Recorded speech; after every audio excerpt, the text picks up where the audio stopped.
También platicamos del síndrome de Cushing, que es una exposición del cuerpo a niveles excesivos de cortisol. Entonces, síndrome de Cushing. Bien. Hola, profe. Adiós, profe. Entonces, el síndrome de Cushing, fíjate muy bien. El síndrome de Cushing es cortisol en exceso. Cortisol en exceso. De alguna u otra manera el cuerpo se está exponiendo de más a esto. La primera causa a nivel mundial son medicamentos. Los famosos corticoides, o sea, la prednisona, la metilprednisolona, la dexametasona, la beclometasona, y creo que ya lo habíamos mencionado. Otro, problemas suprarrenales. Problemas de la glándula suprarrenal, entre las cuales radican que se engruese demasiado. Hemos mencionado de la importancia de la hiperplasia. Habíamos dicho de que le salga una bola o que le salga un cáncer. En todos cae a lo mismo. Cualquiera de estos es igual a la suprarrenal está produciendo cortisol de más. ¿Ok? Otro punto muy importante también a tener en cuenta, que no podemos ignorar, es la influencia hipofisiaria.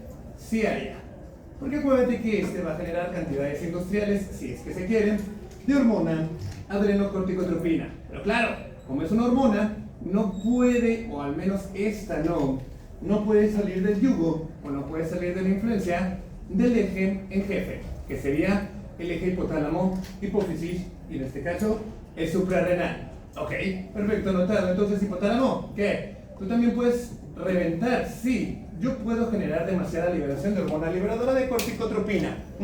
Esa va a viajar hacia las suprarrenales, a la hipófisis y estimular además a la ACTH. Ok, perfecto, anotado. Pero también hay otra tercera posibilidad, que la ACTH venga de una producción ectópica, o sea, una producción fuera de lugar que corresponde.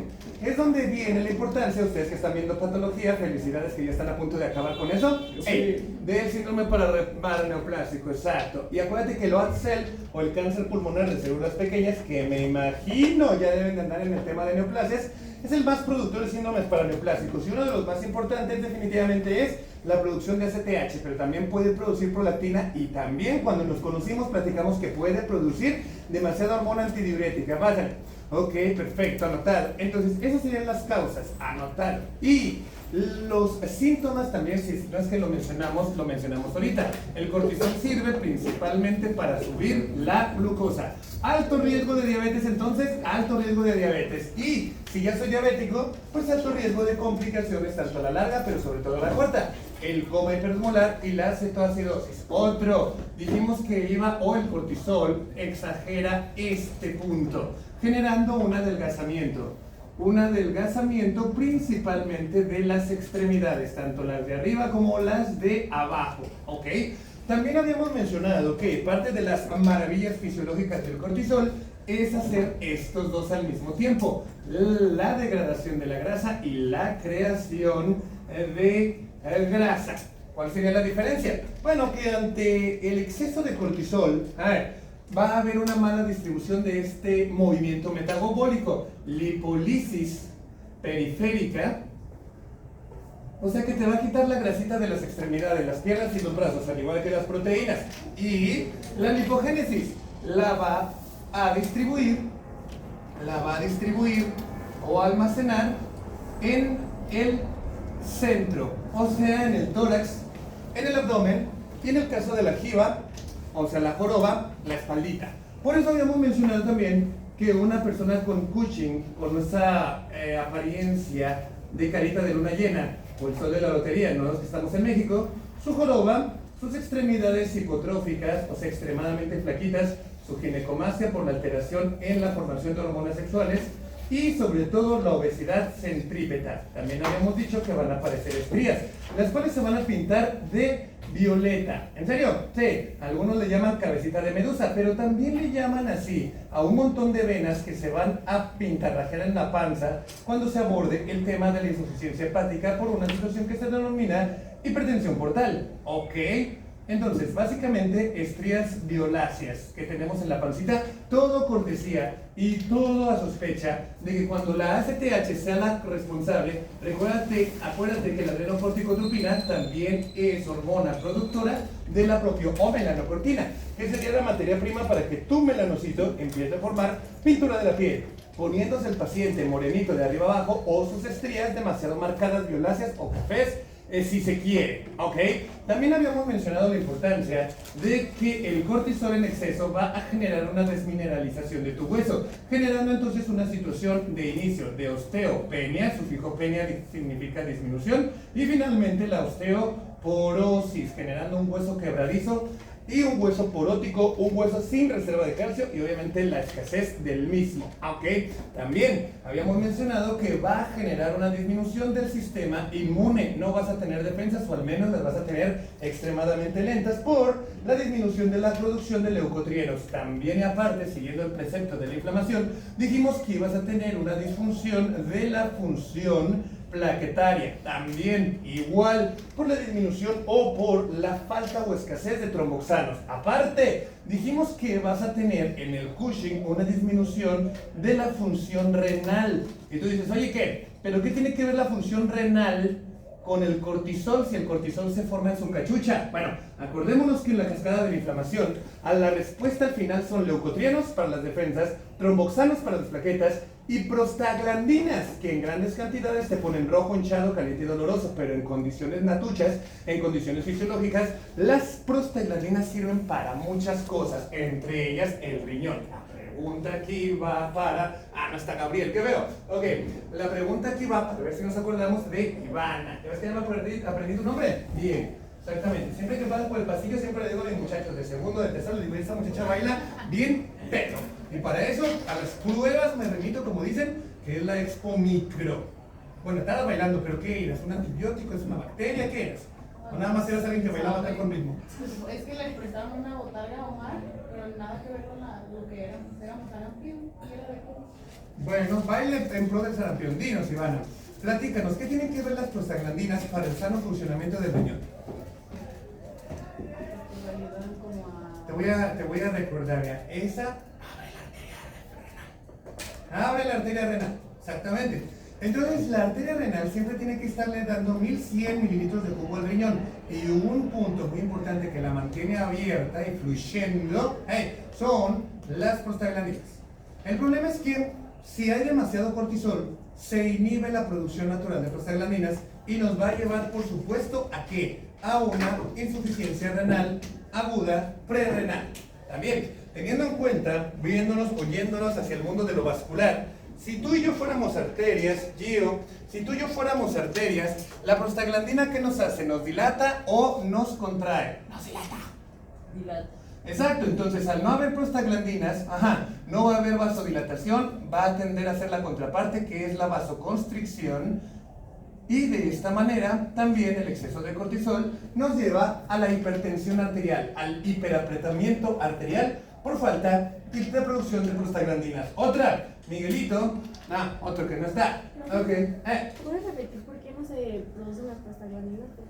¿Por qué no se producen las prostaglandinas? Por el exceso de cortisol. Fíjate muy bien, normalmente, Yasmín, de manera natucha hay destrucción celular todo el tiempo nos estamos renovando, no lo sabemos, no lo notamos, pero como hemos dicho antes, las células mueren, estoy hablando de ti, eritrocito, a los 120 días. Estos, insisto y repito, cuando ya se mueren y se desintegran, van a liberar el componente principal de su membrana, los fosfolípidos, los cuales después serán convertidos en ácido araquidónico y posteriormente convertido en estos tres componentes que estábamos mencionando, que son la prostaglandina, el leucotrieno y el tromboxano.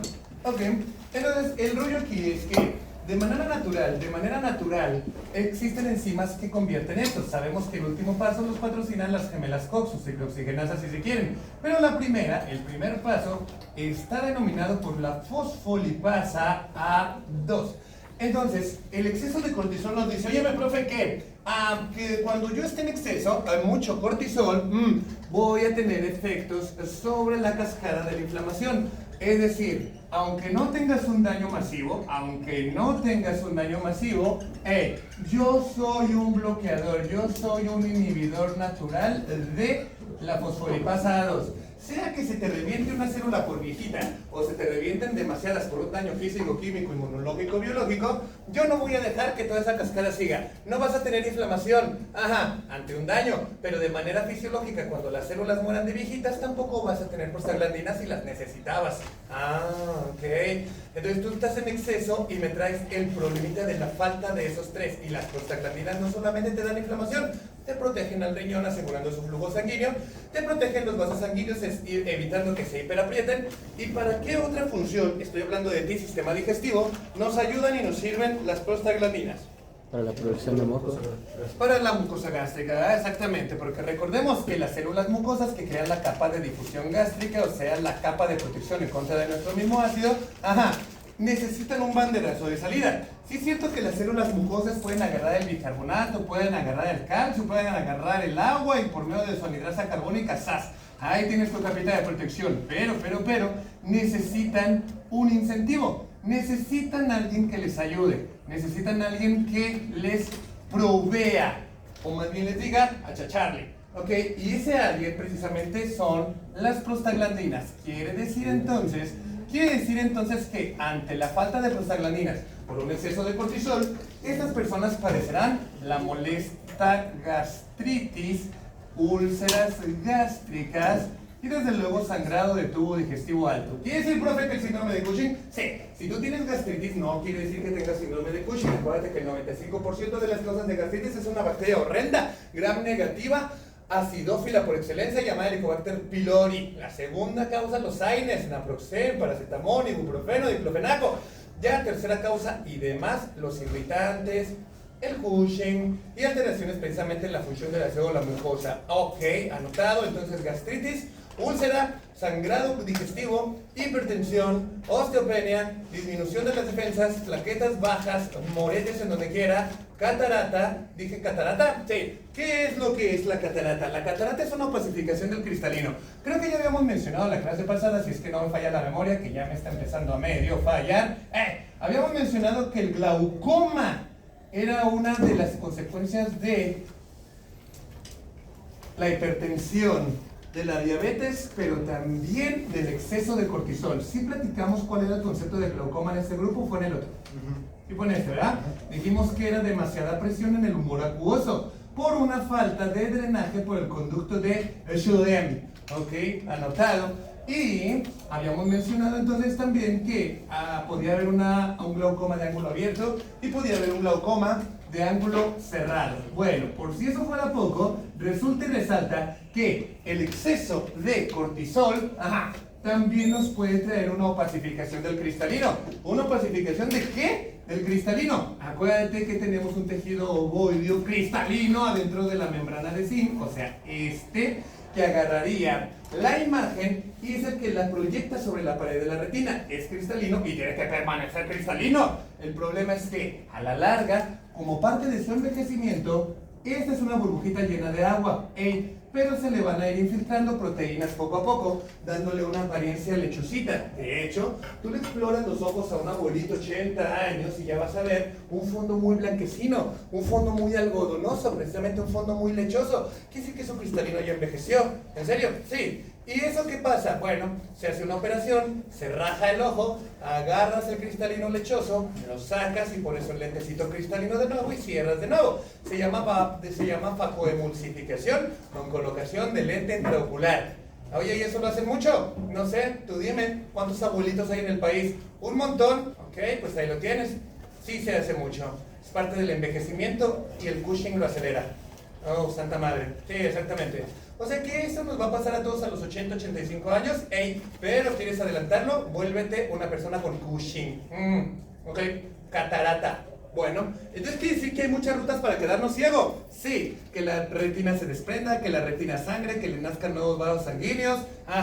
Que la córnea se te opacifique o se te queme. Ok, y que el cristalino se te opaque. Entonces tendríamos como causa de ceguera, niños míos, la catarata. Y aparte el glaucoma, ¿verdad? Hasta la agüita que hay en la cámara anterior, todavía no vienen teniendo problemas. Ajá. Entonces, ceguera para todos. Venga.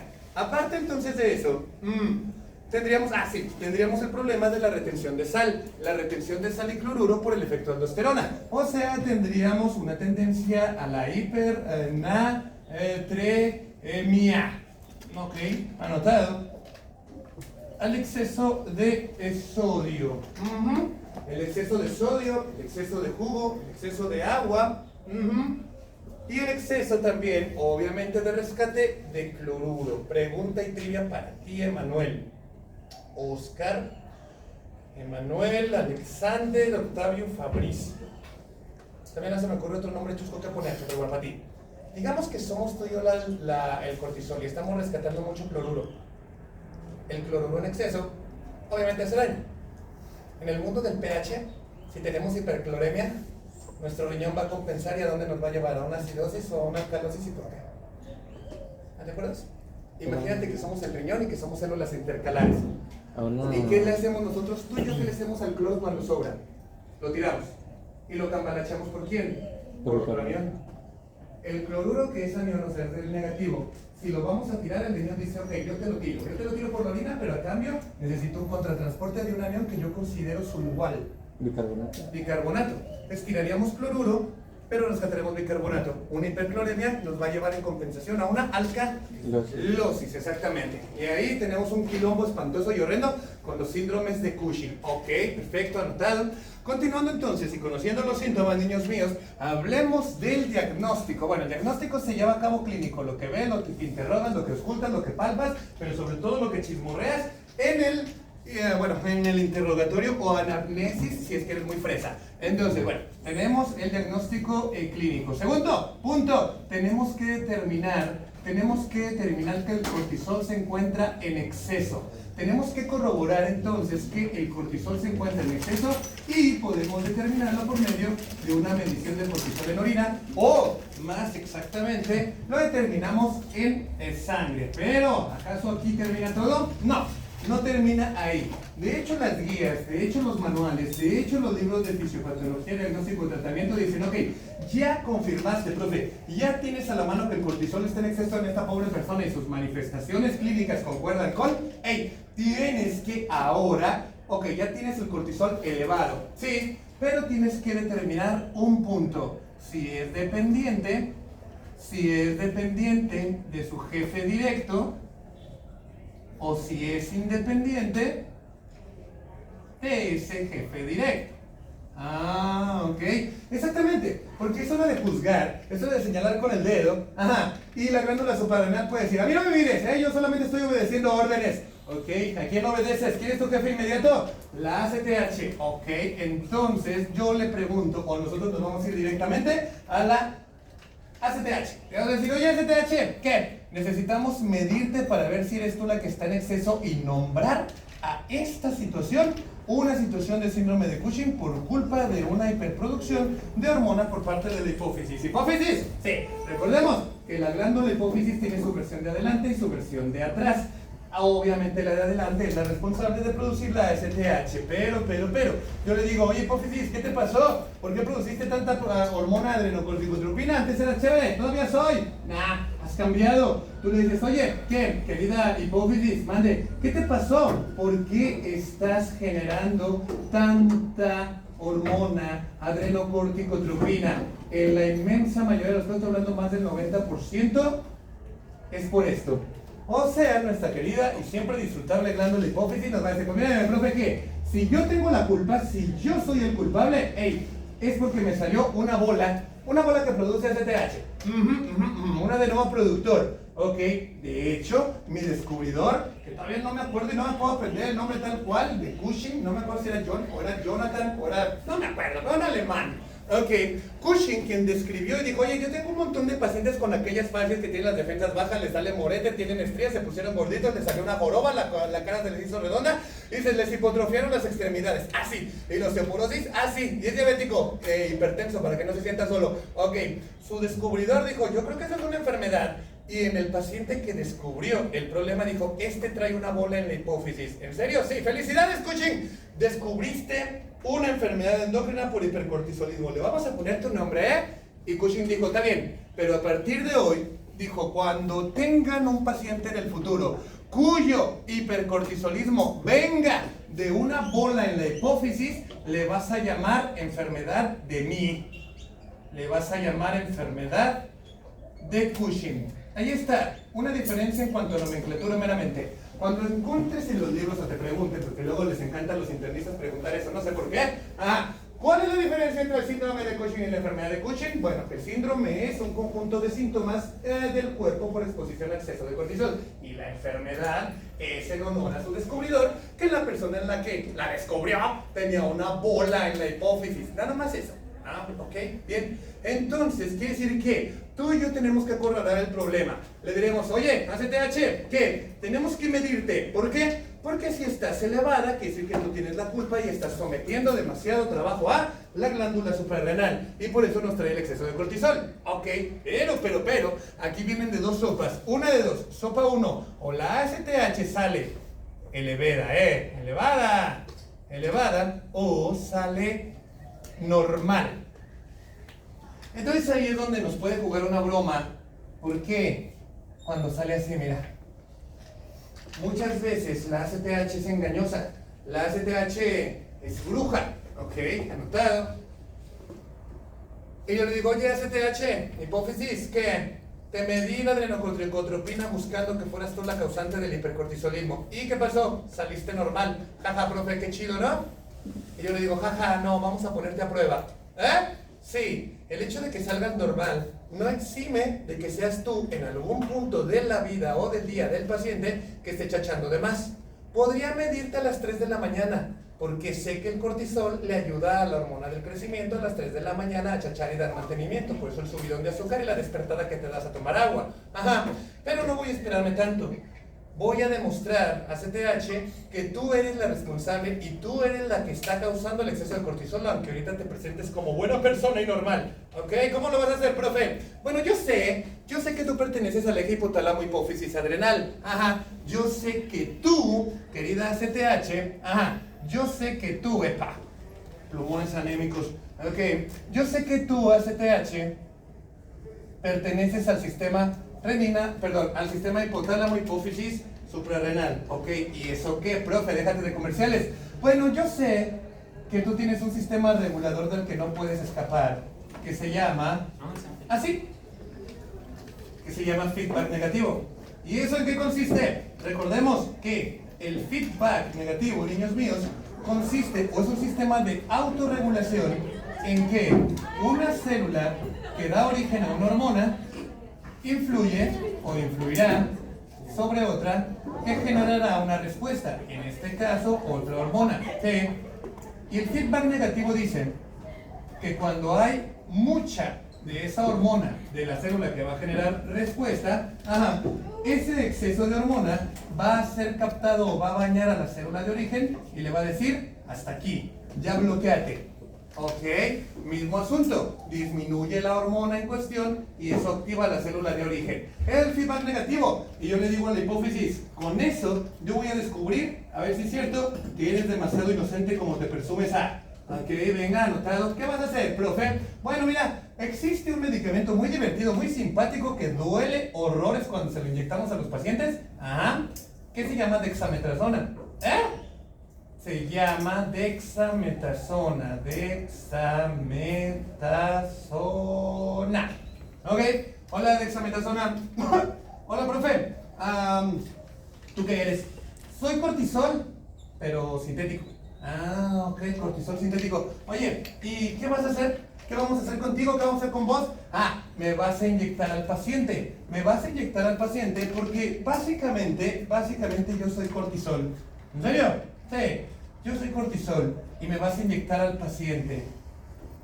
Al tú inyectarme, estarías metiendo demasiado cortisol al cuerpo, ¿sí? Y la fisiología del feedback negativo dice que al ponerme a mi cortisol, bloquearías al origen, bloquearías a la hipófisis, bloquearías la producción de ACTH. Ajá. Ah, ok. Entonces, profe, inyéctame al paciente. Ok, dame el piquete. Ahí está. ¿Qué esperamos ver? Que el ACTH disminuya. Estás metiendo demasiado cortisol. Eso debe feedback negativizar a su origen directo. Ok. Entonces, ahí te va el shot de dexametasona hipófisis. Tú aviéntale, profe. Ok, se lo pones y después mides la ACTH y resulta que sigue normal o está elevada. Y ahí es donde dice, sí, traidor, vende capas, cambia patrias. Hipófisis, ¿qué? ¿Tú eras el origen? Sí, ¿por qué? ¿Cómo lo sabes? Porque al inyectarte dexametasona tenías que bajar tus niveles de ACTH y los mantuviste normal, o al contrario, los mantuviste elevado. Así que declaro que el Cushing, por la prueba de supresión de dexametasona, es un Cushing dependiente de ACTH.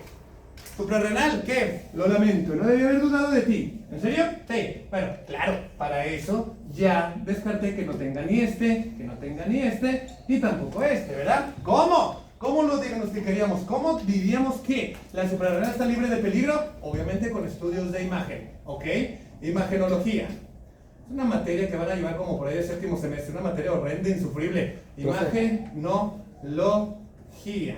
Espero que el maestro ese que me dio que en aquel tiempo, Jiménez Róbano, ya se haya jubilado y ya no esté entre nosotros, porque era insufrible, era horroroso y nos hacía ir al edificio del ISSSTE y luego volver acá a la siguiente hora. Horrores. Imagenología, ¿qué buscaríamos? Bueno, buscaríamos un ultrasonido. El ultrasonido, o ecosonograma si se quiere, es uno de los estudios de imagen más accesibles, más baratos y más fidedignos o más confiables para ver la estructura, por supuesto, entre las sombras, pero estructura a fin de cuentas, de la glándula suprarrenal. ¿Neta? Ok, entonces este nos va a ayudar a ver que la glándula suprarrenal no esté gruesa de más, no tenga una bola o no tenga una situación de una bolota deforme que lo esté carcomiendo. Ok, anotado. Otra cosa, la tomografía axial computarizada. Ese estudio donde te meten a un túnel todo claustrofóbico y te toman fotos o imágenes en cortes axiales, o sea, en cortes horizontales, como si fueras una salchicha botanera. Ok, pero si tienes mucho dinero y eres muy fresa, entonces te tomas una resonancia magnética, que esa básicamente es lo más cercano a una foto en tiempo real y a viva imagen de lo que sería el cuerpo, y ahí puedes ver junto con las estructuras aledañas la economía corporal morfológica de la glándula suprarrenal. Y esto nos ofrece también encima que pueden ser cortes sagitales o cortes frontales, cosa que el axial no puede, pero por supuesto es mucho más costosa. Así que si vas a invertir, invierte en resonancias magnéticas, te va a ir mucho mejor. Bueno, mira, y ya que estás en esto de la imagenología, profe, y ya que estás tan, digamos tan pudiente, para no decir opulento, ya que estás tomando tomografías y todo, ¿por qué no de una vez, de paso, le tomas un estudio de imagen al tórax y de paso a la cabeza? ¿Por qué? Bueno, porque a la cabeza queremos ver que no hay un adenoma hipoficiario para declarar que tiene una CTH dependiente. Pero también al tórax, ¿por qué? Porque el OATSEL, el cáncer de pulmón de célula chiquita con su síndrome paraneoplásico, puede estarnos aventando, aparte de antidiurética, nos puede estar aventando esa cochinadita de la adrenocorticotropina fuera de lugar. Y sí puede ser un Cushing dependiente, sí, pero no hipoficiario, sino de otro lado ectópico. ¿Solamente el cáncer de pulmón puede darme esa hormona? No. También el cáncer de páncreas, el cáncer de ovario y el cáncer de estómago. Sí, y el cáncer de siembra peritoneal de cáncer de estómago que venía de un cáncer de ovario. Sí, hay un cáncer de ovario y a ese le encanta hacer metástasis al estómago. Y del estómago le encanta irse a los nódulos linfáticos del peritoneo, también conocido como el nódulo de la hermana María José o Mary Joseph Sister. Ok, anotado, porque se descubrió una monjita de un monasterio europeo, por supuesto. Porque aquí todavía matábamos gente en nombre del dios Sol para que saliera al siguiente día. Después los aztecas dijeron, mira, el Sol nos trampeó, de todas formas sale aunque no matemos. Y bueno, en Europa ya estaban descubriendo el síndrome de Cushing. Bien por Latinoamérica y bien por las tortillas de maíz original. ¿Vale? Dos dudas. ¿Podría llegar a haber un adenoma productor de SRH? También, muy raro, muy extraño, muy poco usual, pero sí puede haber. Exactamente. Si nos vamos directamente al pleito con el GIF, con el máximo jefe, el máximo exponente de dueño de fábrica, el hipotálamo también puede generar exceso de hormona liberadora de corticotropina. Y yo le digo, oye, mi hipotálamo, ¿qué? ¿Tú puedes dar ese exceso de hormona?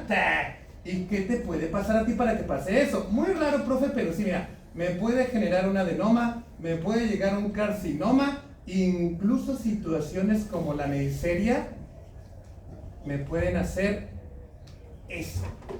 Meningitis, sí, también virus, como el sarampión. De hecho, ahorita que estamos tan temerosos del sarampión, hey, el sarampión deja tú que te enronches y que no puedas salir en la foto de la graduación. El problema, una de las complicaciones de la gente no vacunada contra el sarampión es que su sistema inmune no va a poder contra el enemigo y mientras menos pueda con él, más profundo va a llegar. El problema con el sarampión son dos cosas. Uno, que se te infectan las lesiones de la piel. Dos, que te genera neumonía porque el sarampión se te va a los pulmones, pero a los pulmones no les salen granitos ni manchitas. A los pulmones los inflama, los daña, los debilita y los deja la carta abierta directa para que cualquier estreptococo neumonía, teodio o neumonía comunitaria o adquirida infecte. Pero lo peor o lo más grave es que en el peor de los casos se te va al cerebro y el sistema inmune se va en contra de él y ahí se pelean en pleno cerebro, reacción inflamatoria, liberación de IL-1, IL-3, IL-6, TNF, peroxidasa, radicales libres y ahí se viene todo el quilombo. ¿Cuál es el problema? Que sea donde sea que se estén peleando, se te va a inflamar y se te va a turulequear la función. Si al sarampión se le ocurre ir a esconderse en el hipotálamo, ahí va a ir el sistema inmune, ahí se van a pelear, van a inflamar y esta inflamación puede ser que una de dos sopas. Sopa 1, el hipotálamo no chache o el hipotálamo chache de más, aventándote CRH en exceso, por lo tanto adenocorticotropina en exceso y por lo tanto cortisol en exceso. Hola, ¿cómo estás? ¿Te quieres cambiar tu cara? ¿Te quieres acomodar ahí? Yo no me ofendo. ¿De veras? ¿Una modita? ¿Chur? Bueno, está bien. ¿Estudiaste mucho? ¿Para qué? No, es que bueno, una parte de mi casa y necesitan que limpiar. El escombro y eso, ¿verdad? Pero bueno, Dios bendiga la remodelación. Está bueno. Venga. Entonces, continuando, sí puede haber pleitos en el hipotálamo, sí puede haber rollos, casi siempre son inflamatorios, casi siempre son encefalitis o meningitis. Ok, bien, anotado. Pero bueno, ya lo tenemos ahí, cortisol. ¿Cuál sería entonces el tratamiento? Ok, tratamiento, profe. El tratamiento de este síndrome de Cushing, exceso de cortisol, viene dictado por dos sopas. Número 1, existe tratamiento médico. Número 2, tratamiento quirúrgico. Y el eterno pleito, las especializantes. ¿Te vas a ir a quirúrgicas o te vas a ir a médicas? El eterno versus entre las dos grandes superpotencias médicas por excelencia. Profe, ¿qué pasa con familiares y con investigación? Mira, esto es para ti. Estos dos son precisamente el gran pleito. O si eres de ligas un poquito menores, son gines contra pedias. ¿En serio? En los hospitales vas a darte cuenta y vas a decir, mira, aquí hay de dos sopas, o gines contra pedias o médicos contra quirúrgicas y viceversa. Bien, anotado. Entonces, la pregunta aquí, Omarcito, es, independientemente de la especializarte a la que te fuiste, que yo investigué, ya sé a cuál te fuiste, pero independientemente de eso, profe, ¿qué hacías tú investigándome? Te decía, Omarcito, entonces el profe dicta y te pregunta, ¿tú eres team médico o team quirúrgico y por qué? Quirúrgico. ¿Por? Me gusta todo la... ¿Te gusta lo sangriento? Ajá, y aparte siento que el poder, como en ciertas partes, destruir, pero para crear está muy chido.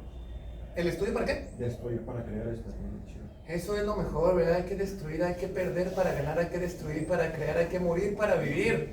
Dicen que lo único seguro, irónica y tristemente, uy, adiós el biónico. No, ¿qué era? Era yogur, pero yo Ok, sí, pues sí. ¿Y luego por qué se te cayó? ¿También te estabas durmiendo? No, es que se me paró por aquí. Sí, lo puse y no me di cuenta que era tan poco. No, puras veamas, hijo. Si se veía de lo más dulce.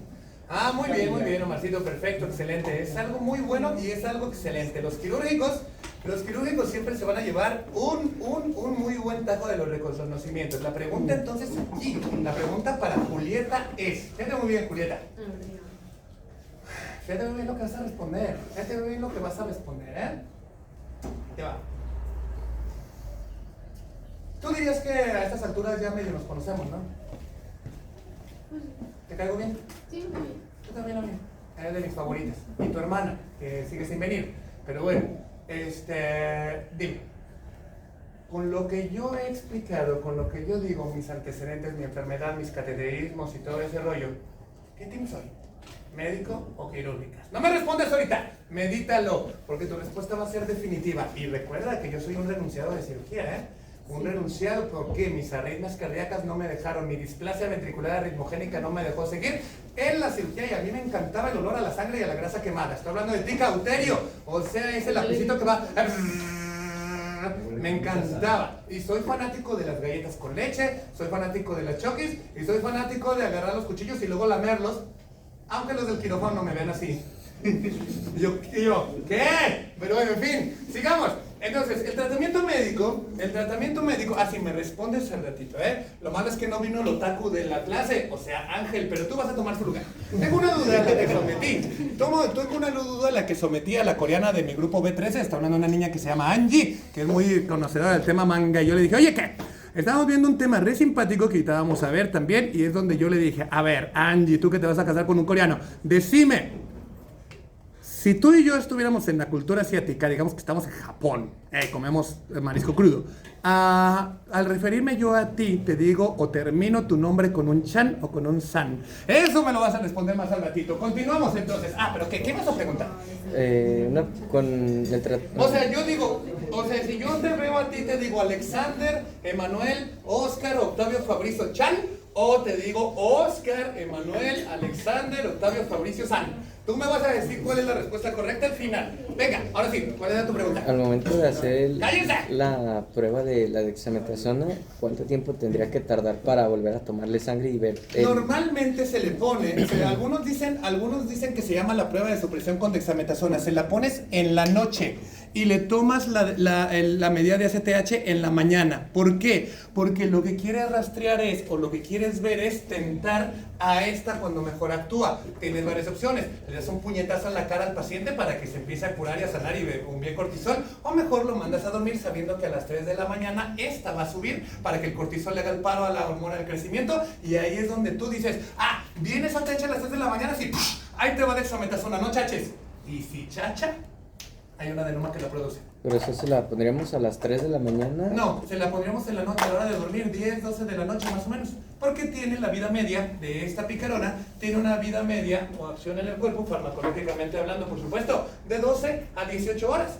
Entonces, ampliamente, si se duerme a las 10, si se duerme a las 11, o si es estudiante de medicina y se duerme entre 12 y media y 1, a esa hora se la pones su shot de dexametasona, porque sabes que esta será tentada a despertarse a las 3 de la mañana, y cuando lo quiera hacer, la dexametasona le va a decir, Nel, no te paras porque yo soy cortisol y estoy a puños, estoy en el cuerpo, y tú no chachas porque tienes que obedecer tu feedback negativo. Pero si chacha y eleva o se mantiene normal, quiere decir que chachó sin permiso, sin el feedback negativo, quiere decir que alguien la está produciendo de más, sin permiso del eje. Y ya describimos que es un dependiente, poniéndoselo en la noche. Te digo, insisto, puedes pegarle al paciente o estornudarle en la cara en época de COVID para expresarlo metabólicamente y que jale cortisol. ¿Pero para qué? Mejor en la noche, cuando sabemos que de manera natural a las 3 de la mañana, ¡pum!, cortisol chacha. ¿Capichi? Bien. Qué bonita es la fisiología. Ok, siguiendo entonces. Sí, el tratamiento médico entonces, dejando la cultura oriental de lado del profe, es tratamiento de sostén. ¿Tratamiento de sostén? Sí. ¿Qué es tratamiento de sostén? Bueno, ¿anda con esto? Sí. Bájaselo con metformina, bájaselo con insulina. Ok. ¿Anda con esto? Sí. Dale antihipertensivos. Ok. ¿Se le bajaron de más estas? Transfúndeselas. Ok. ¿Anda con edema por la retención de agua? Dale un diurético. Ok, anotado. Otro punto que me gustaría rescatar antes de continuar es que cuando el Cushing sea dependiente de ACTH, acuérdate que el paciente va a tener una característica clínica que va a estar morenito. Ok, perfecto. Por el exceso de la propiomelanocortina que ya hemos platicado, que es la precursora de la melanina. Aparte, profe, me cayó en esto. Osteopenia, osteoporosis, pues dale pastillitas de calcio. Dale mucha pastilla de calcio precisamente para restablecer el problema de la osteopenia, osteoporosis, el tratamiento de sostén. Pero también existen medicamentos que pueden bloquear al cortisol. ¿En serio? Existen muchos medicamentos, pero aquí en México el más accesible, el más barato y el que la inmensa mayoría dan Se llama así, ketoconazol. Oye, pero ese es un antihongos, profe. Sí, ¿verdad? Que viene en forma de pastichita, viene en forma de cremita o viene en forma incluso de champú. De hecho, hay champú de ketoconazol. ¿Para qué se usa ese? Para la caspa.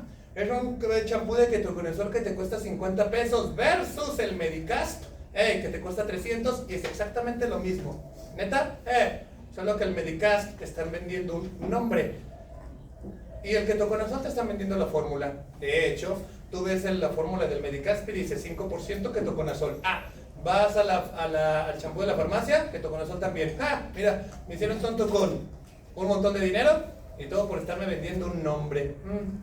Así pasa. El ketoconazol entonces tiene el efecto, o uno de sus efectos adversos, es que es un bloqueador de manera farmacológica competitiva de los receptores HSP90 del cortisol. ¡Wow! Sí, y aparte es supresor de la glándula suprarrenal, agarrándose a los receptores del mismo y no dejando que enlace y embone con la CTH, tal cual, ¿cómo la ves?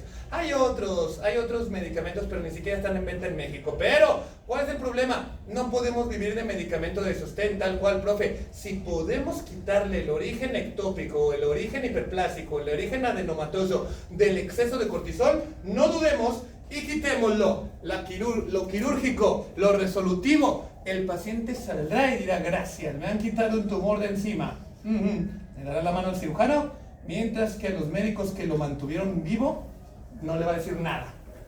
Va a decir, con permiso, ¡ay, ni siquiera gracias! Exactamente, es lo bonito de ser quirúrgico. El paciente siente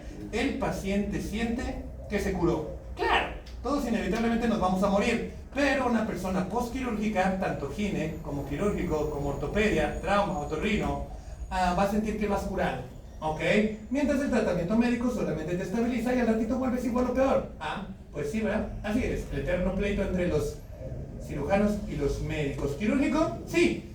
¿Tienes hiperplasia suprarrenal? Bótale la suprarrenal. ¿Tienes un adenoma? Quítale la bolita. ¿Tienes un carcinoma? Si es que todavía está encapsulado y no ha hecho METs, quítaselo también, dale quimioterapia y luego dale una gamografía para ver que no haya residuos ni ahí ni en otra parte del cuerpo. Mismo para cuestiones hipoficiarias, si es que andas por el pulmón, o andas en un adenoma hipoficiario, reviéntalo y córtalo. Ya que si la cosa está sobre el hipotálamo, o ya que si la cosa está hablando de un cáncer esparcido e impregnado en todo el cuerpo, pues ahí sí haces lo mejor que puedas con lo que tienes.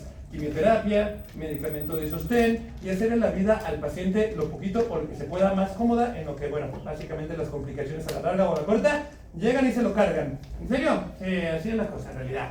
Por eso muchas veces la gente quiere lo quirúrgico, sienten la satisfacción de decir algo hice por el paciente. Es por eso que cada vez hay más gines que oncólogos. ¿Por qué?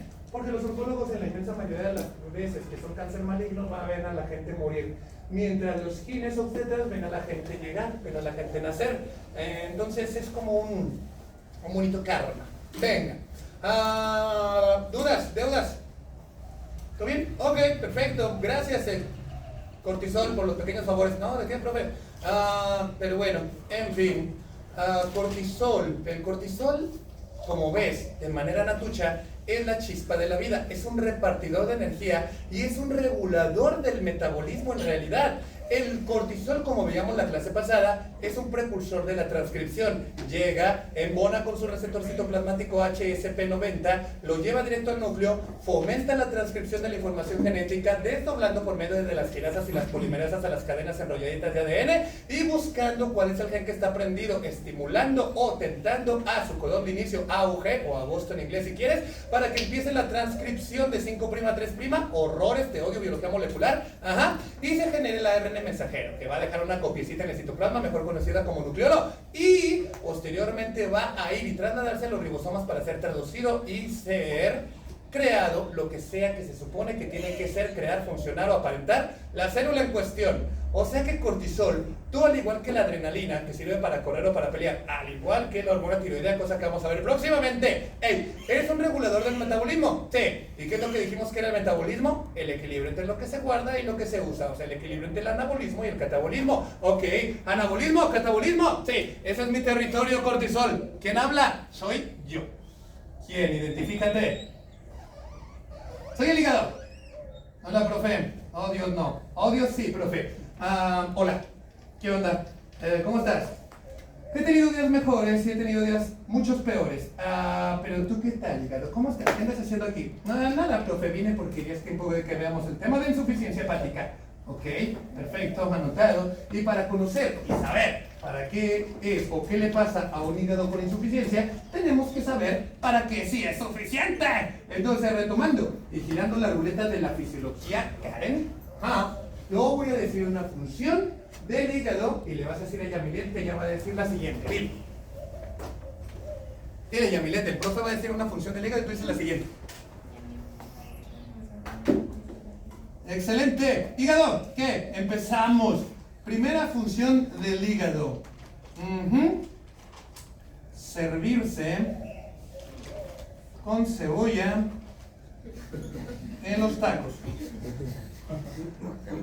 Nunca dije qué función, ¿verdad? Si era función de gourmetería fisiológica, pero no, bueno, corregimos. Ahora ya vamos a funciones fisiológicas. Venga. Producción de bilis. Producción de bilis, producción y creación de bilis. Sí es cierto, la bilis entonces es una secreción del hígado que se va a mantener o a resguardar en la vesícula biliar. Normalmente de manera natucha nosotros producimos al día 450 mililitros de pura bilis, de puro odio, pero se almacenan 60 mililitros en la vesícula biliar. La vesícula biliar dice, óyeme, ¿qué? ¿Cómo es que tú bajaste 450 mililitros a los convertiste en 60? Y la vesícula biliar dice, profe, acuérdate que morfológicamente yo fui bendecido con muchas terminales venosas. Quiere decir que las venas que recogen todo lo que sobra o recogen todo para los que son egoístas, me van a quitar un montón de contenido de bilis, entre ellos agua, colesterol, bicarbonato, calcio, más agua. O sea, van a concentrar la bilis y por eso a mi vesícula biliar me cabe más poquita. Ok, ¿qué dijiste que te contiene la bilis? Bueno, primeramente contiene agua, contiene sodio, contiene cloruro, contiene calcio, contiene colesterol, por supuesto, colesterol, contiene ácido biliar, contiene bilirrubina, ok, contiene bicarbonato, el alcalino anión por excelencia. Ok, anotado. Oye, ¿qué? ¿Bilis? ¿Qué? ¿Y para qué sirves? Sí, buena pregunta. Hola. Dime, ¿para qué te acuerdas que servía la bilis en el proceso fisiológico digestivo? Para desfragmentar ¿qué nutrientes? Las grasas. Entonces, gracias a mi bilis, dice la vesícula biliar, profe, la bilis que yo contengo va a ser vertida hacia los dos cerebros digestivos, o sea, hacia el duodeno, cuando este y sus quimiorreceptores nos digan, profe, ¿qué? Dile a la vesícula biliar que acabo de detectar grasas en mis células entéricas de duodeno, ¿ok? ¿Cómo sabes? ¿Cómo sabes, duodeno, que hay grasa? Porque mis quimiorreceptores notaron a estos 4 juntitos, ¿ok? Entonces, yo le mando decir a la bilis o a la vesícula biliar que aviente la bilis, ¿ok? Oye, la vesícula biliar dice, oye, profe, ¿qué? Dile al duodeno que ahí va mi bilis, pero que abra el esfínter de Oddi. ¿En serio? Sí. ¿Duodeno? ¿Qué? Dice la bilis que abras el esfínter de Oddi. ¿Y cómo lo voy a abrir yo ese, profe? Bueno, para eso tienes tus células I que generan esto. Sí, ok, vale. Tus células I que producen colecistoquinina, ¿ok? Entonces, gracias a eso, se abre el esfínter de Oddi, se exprime la vesícula biliar, sale la bilis y junto y pegado con la lipasa pancreática atrapan a las moléculas grasas, como es una monedita, de un lado liposoluble, de otro hidrosoluble, y ¡pum! Empiezas a desfragmentarlas, cada vez en moléculas más chiquititas, y si llegas a la versión más pequeñita de la grasa, se llaman micelas. Ok, anotado. ¿Micelas? Sí. Y esas posteriormente son atrapadas por el enterocito, son empaquetadas por el aparato de Golgi, son convertidas ahora empaquetadas en unas cochinaditas horrendas que se llaman kilomicrones, y luego son interiorizadas hacia la parte más interna de la vellosidad entérica y chupados por un tubo especial que tiene contacto con el sistema linfático llamado quilífero. Ok, bilis. ¡Ey, sigo! Ok, entonces, otra función fisiológica del hígado es esta. Mira.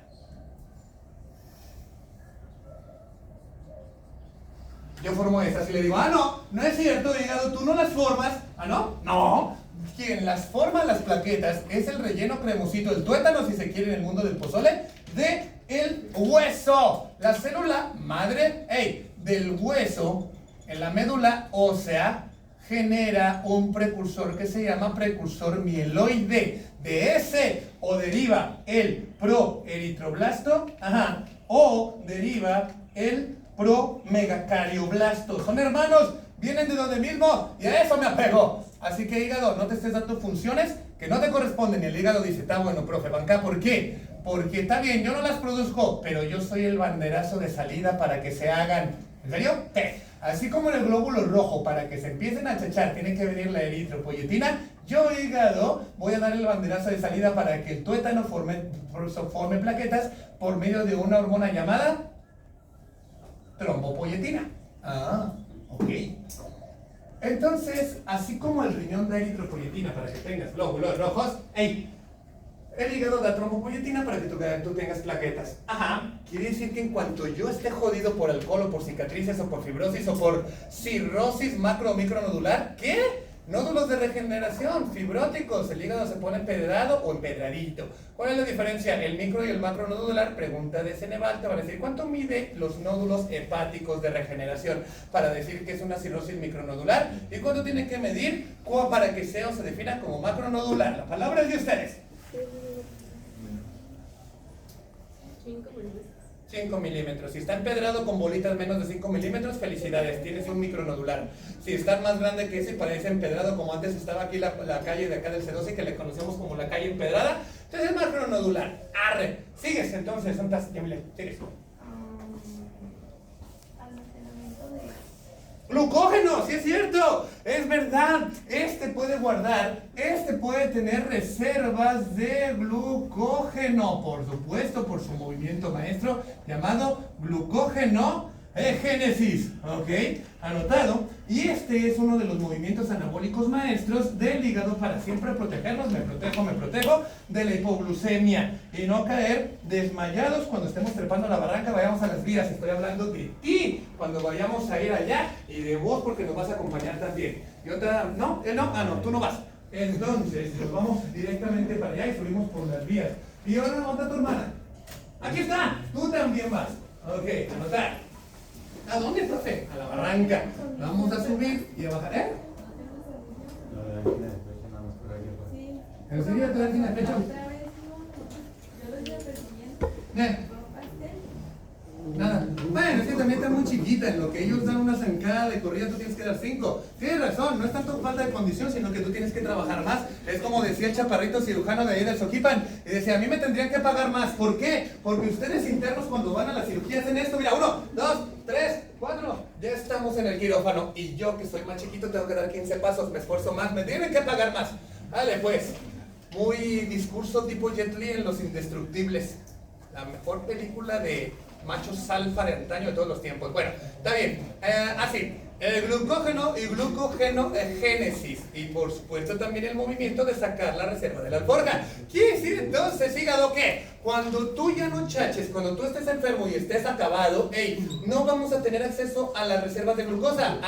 O sea, vamos a tener una tendencia a la hipoglucemia si es que tenemos ayuno prolongado. O si, bueno, aparte, entonces, profe, si yo me jodo, no vas a tener no solo glucógeno, sino que tampoco tendrás opción de traer glucosa de fuentes ajenas como proteínas o grasas. O sea, se te va a bloquear esta cochinada. Se te va a bloquear la gluconeogénesis. Oye, pero yo la necesito, no importa que me llene de cuerpos cetónicos, pero necesito glucosa. Pues no la vas a tener, profe, porque yo estoy bien jodido, agárrate de la banca. Ok, anotado. ¿Qué otra cosa hace por ti el hígado? Sí, ¿verdad, profe? Seguías tú. Ok, hablemos de otra función del hígado, hijita mía. Spoiler, para cuando lleguen a farmacología. Ay, Diosito santo. Sí. En el mundo de la farmacología, el hígado nos dice, profe, cuando tú te tomes una pastilla, te inyecten un medicamento, te lo pongan subcutáneo, o sea como sea un componente químico, créeme que yo, hígado, voy a estar ahí para proteger a tu cuerpo de una intoxicación masiva.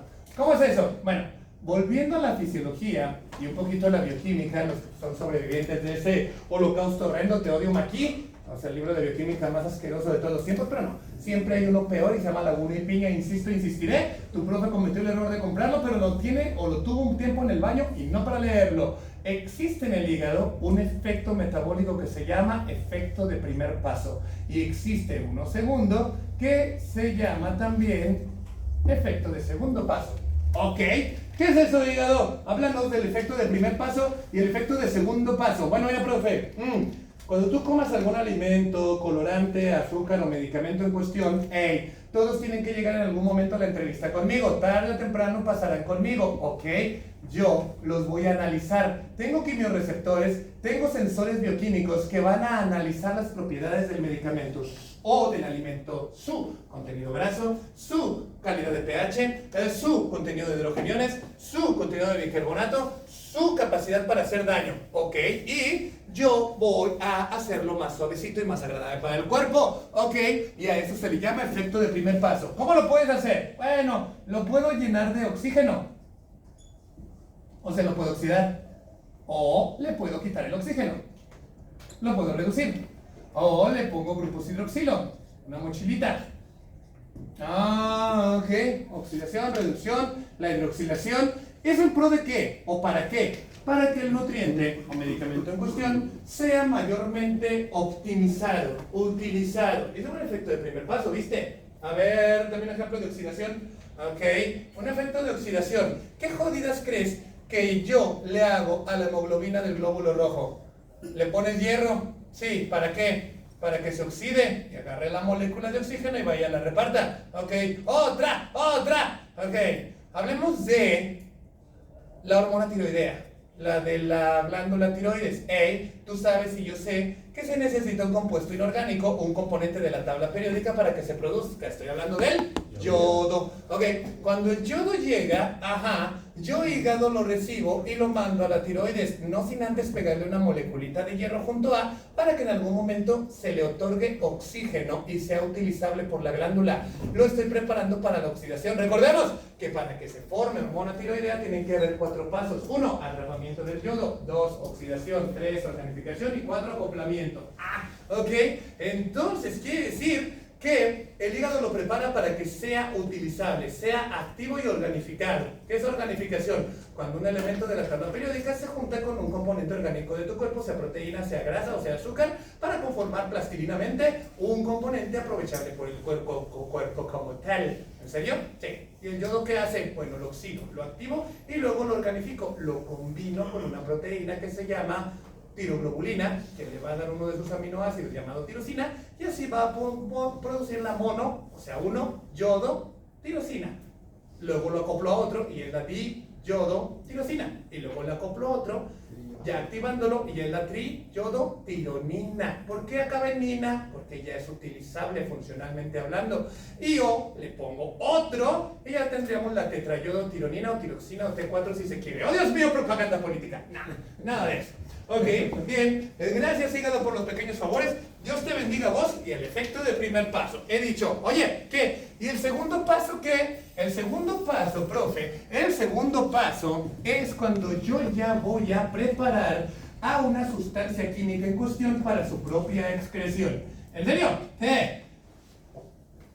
¿Y qué haces con esos? Bueno, generalmente yo los vuelvo hidrosolubles, o sea, diluibles en agua para que se puedan tirar. El libro de bioquímica más horrendo de todos los tiempos le llama así, mira.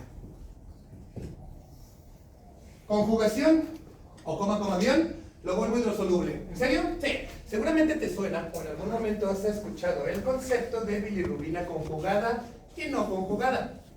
O también algunos libros le llaman bilirrubina directa y bilirrubina indirecta.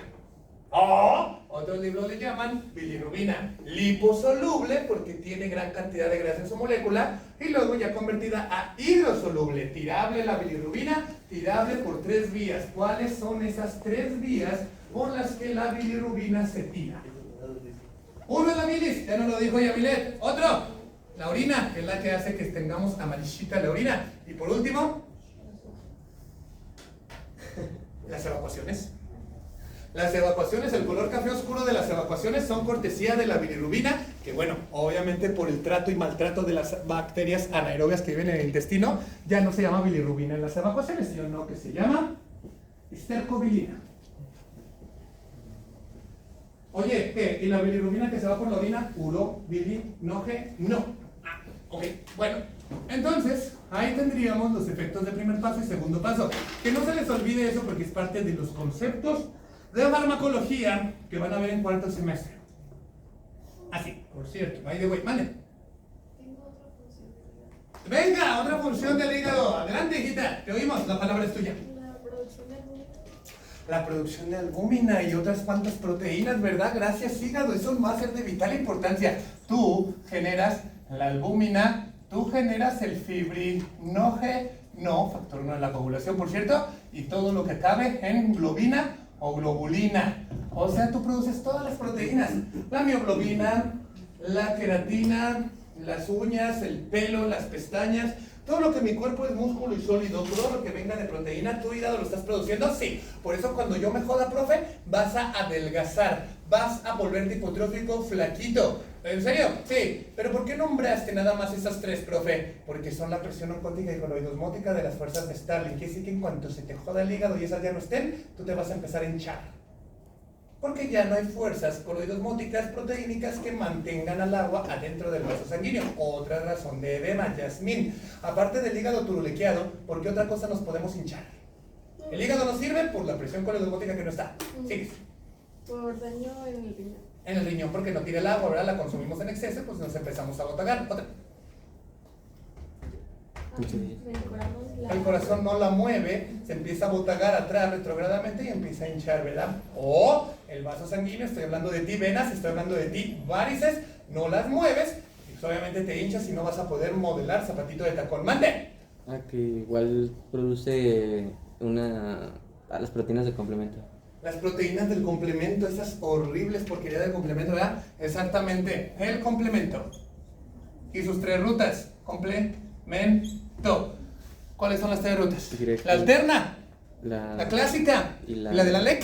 lectina. ¿Y cuáles son los checkpoints? ¿Nos vas a decir? Eso en la siguiente clase. Claro, todas van a terminar, o la inmensa mayoría al menos, en la ruta de la tonta disopenca proteína molécula C9. Ajá, para que haga su famosísimo complejo de ataque a la membrana, ¿verdad? Su tunelcito porótico para super mega hinchar al enemigo, que a veces se turulequea y le hace eso a la membrana basal glomerular y al podocito, llevándonos directamente a un problema horroroso, horrendo, espantoso llamado síndrome nefrótico o nefrítico.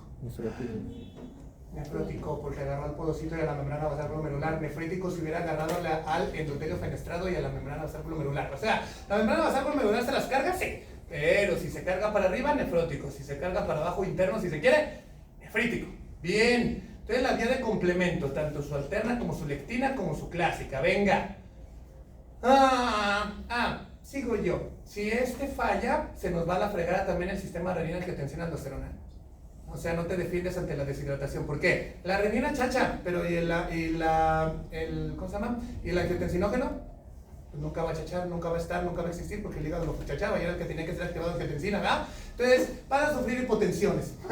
Vas a sufrir hipotensiones y no te vas a poder defender ante la deshidratación. La pregunta aquí es para ti, Jonathan. Si tú y yo somos un hígado y nos dice, oye, el cuerpo dice, oye, que me estoy deshidratando, ¿y dónde está tu renina-angiotensina aldosterona? Ya se turulequeó porque el hígado no sirve. ¿Nos vamos a morir o hay alguien que nos va a rescatar?